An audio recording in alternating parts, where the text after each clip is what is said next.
បាទអញ្ញាតគ្រប់ជំរាបសួរពុកម៉ែបងប្អូនបាទថ្ងៃនេះចូលស្តុកមកមួយទៀតហើយប្រភេទ Ford Ranger បាទ Ford Ranger នេះដែរគឺផលិតនៅឆ្នាំ2007បាទជាប្រភេទផ្លាកលេខបាទឡានស្អាតបងប្អូនណាអានេះឡានលេខកាងអស់រត់ហើយទៀតបាទហើយដែលមានផ្លាកលេខបាទ 2RI បាទ9703បាទឡាននេះប្រភេទឡាននៅសំណុំស៊ីនស្អាតណាបងប្អូនណាបាទនេះជាងស្នេហ៍ពុកម៉ែបងប្អូនចង់បានសូមជួយមើលមកឡានស្អាតបាទនេះហើយឯកសារវិញគឺគ្រប់ណាបាទនេះជា2027បាទហើយពុនផ្លូវ2024បាទបង់ដូចជាស្រេចអស់ហើយបាទហើយខាងក្នុងវិញបាទនេះខាងក្នុងឡាននេះជាប្រភេទឡានលេខដៃណាបាទនេះប្រភេទឡានលេខដៃកាពីតាបាទនេះអញ្ចឹងសម្រាប់ពុកម៉ែបងប្អូនបាទមានចំណាប់អារម្មណ៍បាទសូមអញ្ជើញធ្វើការតំណែងតំណងមកបាទឡាននេះនៅស្អាតទាំងពីរ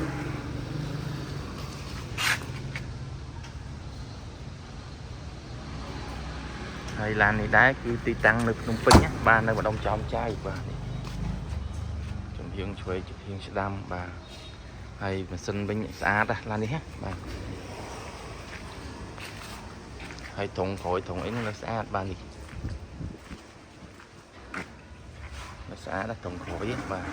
ហើយអត់មានពុកអត់មានច្រេះអីទេបាទឡាននេះណាបាទអញ្ចឹងពុកម៉ែបងប្អូនតាមបណ្ដាខេត្តបាទបានទស្សនាវីដេអូហ្នឹងហើយបាទចាប់អារម្មណ៍ទាក់ទងលេខទូរស័ព្ទខ្ញុំបាទនៅខាងក្រោមហ្នឹងហើយបាទពូកនេះពូកស្បែកស៊ីនណាបាទពូកស្បែកស៊ីន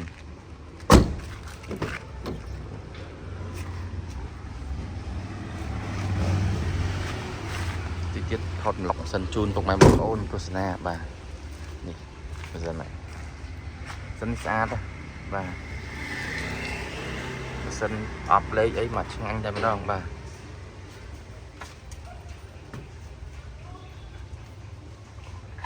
ឡាននេះលាងសិនហើយអស់ហើយបាទនេះសិនខ្ចៅខ្យងអីបាទនេះហើយតម្លៃបាទតាក់ទងតាមលេខទូរស័ព្ទខ្ញុំបាទផ្ទាល់មកបាទហើយលោកពុកម៉ែបងប្អូនបាទចង់យកដាក់ចកាអីបាទនេះមានមួយទៀតនេះអានេះលេខដៃកាពីតាដែរអានេះម៉ាស៊ីនធំណាអានេះម៉ាស៊ីន 2.9 បាទ 2.9 ណាហើយឡាននេះតា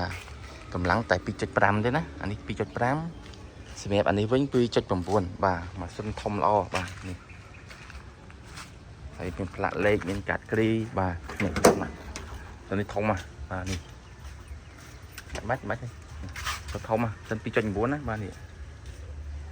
12វ៉ាល់ 2.9 លេខដៃកាពីតាបាទឡានសាច់ដែកស្អាតខ្ចីបាទនេះហើយខាងក្នុងវិញបាទនេះលេខដៃកាពីតាន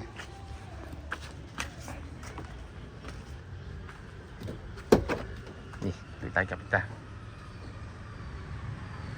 ចង់ពុកម៉ែបងប្អូនចង់បាទយកដាក់ចកាអីហ្នឹងបាទអែមនេះរៀងក្រួយហើយធុងក៏នៅស្អាតដែរធុងនេះណាបាទនេះអត់មានបាក់បែកអីទេធុងនេះនៅស្អាតដែរបាទស្អាតស្មើបាទឡាននេះណាបាទរៀងហើយជាចុងក្រោយនេះអរគុណពុកម៉ែបងប្អូនណាតាមដានវីដេអូខ្ញុំបាទតាមដានរហូតដល់ចប់បាទកុំភ្លេចជួយ like ជួយ share ផងបាទទីតាំងនៅភ្នំពេញនៅម្ដុំចោមចៅបាទអរគុណជំរាបលា